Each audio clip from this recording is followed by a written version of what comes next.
जो है ना कोड बता रहा था इसका अरे के पैरेंटम चेक करने का। मैं आपको बता रहा हूँ इसका चेक करने का एक तरीका ये है कि आप एक नई अरे बनाएं और इस अरे को इसमें उल्टा सेव करें। तो ये देखें मैंने एक लूप चलाया है साइड तक, बट उसके अंदर एक वेरिएबल लिया है जे जो कि उल्टा चलता है, 8 से स्टार्ट होता है। अब मैंने क्या किया है, इस अरे का 8वां इंडेक्स इस अरे के पहले इंडेक्स पे सेव करवा दिया। ठीक है, तो ऑटोमेटिकली इस तरह से मैंने सारा ये लूप चलाया, तो इस अरे को मैंने उल्टा सेव कर दिया इस अरे में। ये लूप इसके लिए इस्तेमाल होता है। ठीक है, अब हमने क्या करना है, जब ये दोनों अरे बन गई, अब हमने एक एक इंडेक्स को चेक करना है कि ये बराबर है या नहीं है। अगर बराबर नहीं है इसका मतलब है कि इधर ही लूप ब्रेक कर दो और फ्लैग की वैल्यू क्या कर दो, फॉल्स कर दो। और फ्लैग क्या है आपके पास, जैसे आपने उसमें सीखा था टाइम नंबर में, bool flag is equal to let suppose true.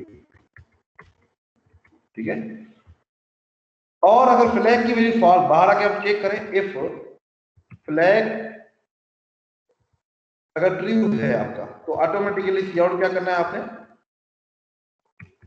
Parent. Otherwise क्या प्रिंट करना है आपने, नॉट पैरेंट।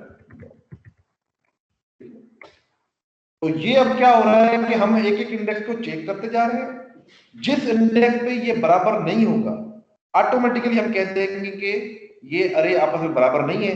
हेंस फर्ज करें यहां पे मैंने 11 रख दिया, तो इसका पहला इंडेक्स जो है, इसका पहला इंडेक्स, इसके आखिरी इंडेक्स, इसका पहला इंडेक्स और इसका पहला इंडेक्स, इसके पहले इंडेक्स में क्या पड़ा होगा इस कॉपी वाले अरे के अंदर, ये जो हमने ऊपर वाली अरे ना उसको उल्टा सेव करवाया है इसके अंदर, 2 3 4 5 3 सॉरी 5 4 3 2 1। हमने कॉपी अरे के अंदर क्या किया है, इस अरे को उल्टा सेव करवाया। इसका 0 इंडेक्स और इसका 0 इंडेक्स आपस में कंपेयर हो रहे हैं, क्या ये दोनों बराबर हैं, नहीं बराबर। इधर 11 है और इधर 1 है, बराबर नहीं है, इसका मतलब ये पैलिंड्रोम नहीं है।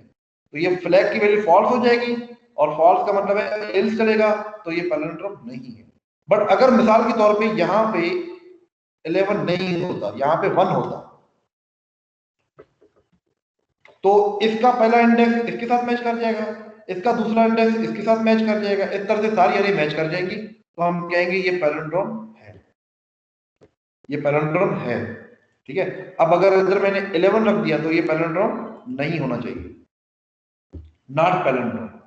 ठीक है, एक तो अप्रोच है ये वाली। ठीक है, ये अप्रोच बहुत घटिया अप्रोच है, ये इतनी अच्छी अप्रोच नहीं कहलाती, क्योंकि इसमें हमें एक नई अरे बनानी पड़ रही है और लूप भी बहुत ज्यादा चलाना पड़ रहा है, तो ये अच्छी अप्रोच नहीं है। एक और अप्रोच है जो इससे भी अच्छी अप्रोच है, और वो क्या है उसको देखते हैं। ये खत्म करते हैं आप, कोई कॉपी अरे बनाने की जरूरत नहीं है। आप क्या करें, आप इस अरे को चलाएं, इसका 0 इंडेक्स इसके आखिरी इंडेक्स से कंपेयर करें, इसका ये इंडेक्स इससे कंपेयर करें, इसका ये वाला इंडेक्स इससे कंपेयर करें, इसका ये वाला इंडेक्स इससे कंपेयर करें, और अल्लाह अल्लाह खैर। अब इधर मैं आपको करके दिखाता हूं, अभी आपको इसको पूरा ड्राई रन करके दिखाता हूं कि ये कैसे चलता है।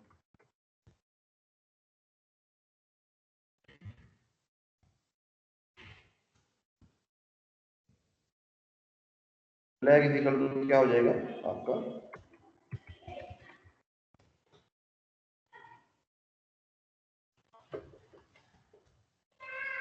false। अच्छा, अब ये कैसे चल रहा है, आए इसको थोड़ा समझने की ट्राई करें। देखें, अब हमारे पास अरे है जिसके अंदर वैल्यूज पड़ी हुई है, एक वैल्यू है 1, दूसरी है 2, तीसरी है 3, फिर 4 5 4, और उसके बाद 3, उसके बाद 2, और फिर 1।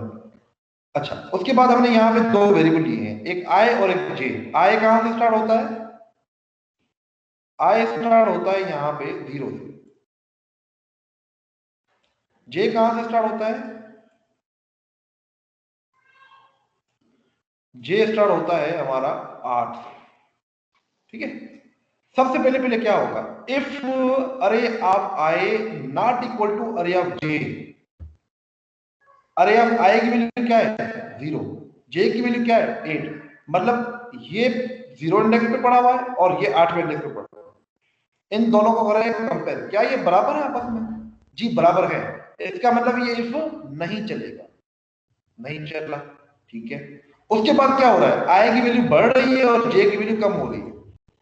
आई की वैल्यू बढ़ गई 1 होगी और जे की वैल्यू क्या हो गई 7 होगी, ठीक है, डन।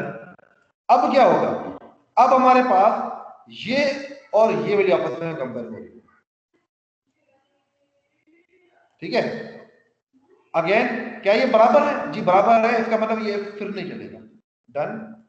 उसके बाद क्या हो रहा है जी, उसके बाद आई की वैल्यू हो गई 2 और जे की वैल्यू क्या हो गई, जे की वैल्यू हो गई 6, ठीक है। इसको कंपेयर करेंगे इसके साथ, क्या ये बराबर है? जी बराबर है, इसका मतलब आगे चले और आगे चलते हैं। ये वैल्यू अब क्या हो जाएगी, ये वैल्यू हो जाएगी 3 और ये वैल्यू अब क्या हो जाएगी, ये वैल्यू हो जाएगी 5, ठीक है। अब क्या होगा, इस इंडेक्स की इस इंडेक्स के साथ कंपेरिजन होगी, डन हो गया। उसके बाद आई की वैल्यू क्या होगी 4 और इधर जे की वैल्यू क्या हो जाएगी, जे की वैल्यू भी 4, काम खत्म हो गया। अब हमें मजीद जो है क्या चेकिंग करने की जरूरत है? क्या हमें फिर से ये उल्टा चेक करने की जरूरत है? नहीं, हमें यहीं पे लूप को खत्म कर देना चाहिए। इसका मतलब ये लूप हमें चलाना चाहिए साइज डिवाइड बाय 2 पर। अगर 9 दफा है तो 9 डिवाइड बाय 2 कितना होता है 4.5, मतलब 4। इसका मतलब ये लूप चले, ये साइज की जगह पे क्या आ जाएगा 4 आ जाएगा। इसका मतलब जैसे ही आई की वैल्यू 4 हो जाएगी, आई की वैल्यू 4 है, अब आगे नहीं चलना चाहिए इसको, ठीक है। तो आप देखें हमने कितने कंपेरिजन किए हैं, लूप कितना चला है, लूप हाफ टाइम चला है। हाफ टाइम मतलब पहली कंपेरिजन में ये और ये वाली कंपेयर हुई है, दूसरी में ये और ये, तीसरी में ये और ये, चौथी में ये और ये, खत्म हो गई बात। अब हमें आगे कंपेयर करने की जरूरत है नहीं। अगर ये कंपेयर हो गए हैं और ये इफ नहीं चला है, इसका मतलब ये नंबर पैलिंड्रोम है। अगर इफ चला होता तो ये नंबर पैलिंड्रोम नहीं। सिंपल, इसको चला के देखते हैं। नॉट पैलिंड्रोम, ये पैलिंड्रोम नहीं है क्योंकि यहाँ पे 11 है। अगर यहाँ पे 1 होता, पैलिंड्रोम, ये पैलिंड्रोम है, ठीक है। अब ये उससे काफी ज्यादा अच्छा कोड है, क्यों? एक तो इसमें लूप कम इस्तेमाल हो रहे हैं, दूसरा इसमें अरे इस्तेमाल नहीं हो रही, दूसरी मेमोरी की भी बचत, कंप्यूटेशन की भी बचत, और अरे बहुत कम टाइम चल रही है इसकी, ठीक है।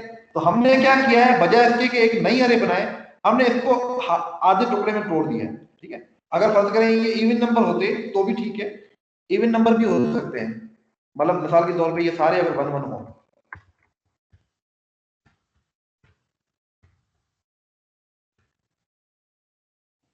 तो ये भी पैलिंड्रोम है। तो इस केस में भी हमें बताना चाहिए कि ये पैलिंड्रोम है, पैलिंड्रोम, ठीक है। क्योंकि इसको उल्टा करें या सीधा करें, जवाब तो एक ही आता है।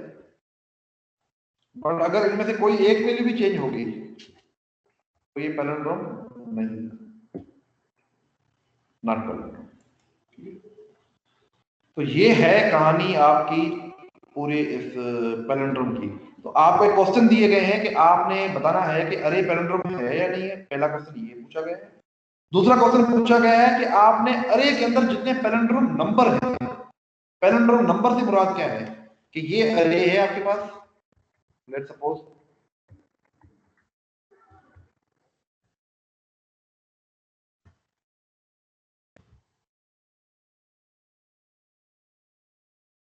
अब ये अरे है, इसमें जितने भी पैलिंड्रोम नंबर हैं वो सारे प्रिंट करें। पैलिंड्रोम नंबर से मुराद क्या है, पैलिंड्रोम नंबर से मुराद है कि ये पैलिंड्रोम नंबर नहीं है, क्योंकि इसको उल्टा करेंगे तो ये पैलिंड्रोम नहीं होगा, इसको उल्टा करेंगे ये भी पैलिंड्रोम नहीं है, ये भी नहीं है, ये भी नहीं है, ये पैलिंड्रोम नंबर है। तो इसको आपने प्रिंट करना है। इसका मतलब है कि आपने एक नेस्टेड लूप लगाना होगा और चेक करना होगा कि नंबर को उल्टा करना होगा और चेक करना होगा कि ये पैलिंड्रोम है या नहीं है। ओरिजिनल नंबर और नंबर को उल्टा कैसे करते हैं ये मैंने आपको काफी पहले सिखाया हुआ है। एक एक नंबर को उल्टा करना, ये नेस्टेड लूप से होगा। जैसे आपको अगर मैं कहूं कि इस अरे में जितने भी प्राइम नंबर है वो प्रिंट कर दें, तो ये प्रोग्राम कैसे होगा? एक नेस्टेड लूप लगाना पड़ेगा आपको, लूप के अंदर लूप लगाना पड़ेगा, जिसमें एक एक अरे के नंबर को चेक करना होगा कि वो प्राइम है या नहीं। ठीक है, तो ये नेस्टेड लूप वाले क्वेश्चन मुझे वैसे करवाना तो था, बट अनफॉर्चुनेटली टाइम हमारे पास खत्म हो चुका है, क्योंकि आप लोगों ने क्वेश्चन काफी सारे पूछे थे। तो ये नेस्टेड लूप वाले मैं आपको नेक्स्ट टाइम करवा दूंगा। ये जो क्वेश्चन है शिफ्टिंग वाला क्वेश्चन नंबर 10, ये मैंने असाइनमेंट में भी दिया हुआ है, बट ये मैं आपको नेक्स्ट क्लास में इंशाल्लाह करवाऊंगा पहले। ठीक है, तो आप लोग इनकी प्रैक्टिस करें, तो जो भी उसके बाद क्वेश्चन आपका आता है तो जरूर पूछें, इसमें अगर कोई क्वेश्चन हो तो जरूर पूछें। सर वो आज का भी सेशन हो रहा है ना 3:30 बजे? जी, आज 3:30 बजे सेशन है, आपकी क्लास का ही बच्चा है, फिर नाम क्या हो गया उसका, उबैर खान। जी सर। उबैर देगा आज की क्लास सेशन। आज हम एप्लीकेशन बेस्ड जो प्रोग्राम है उस पे सेशन कर रहे हैं। कितने बजे सर? जी, कितने बजे? 3:30 बजे।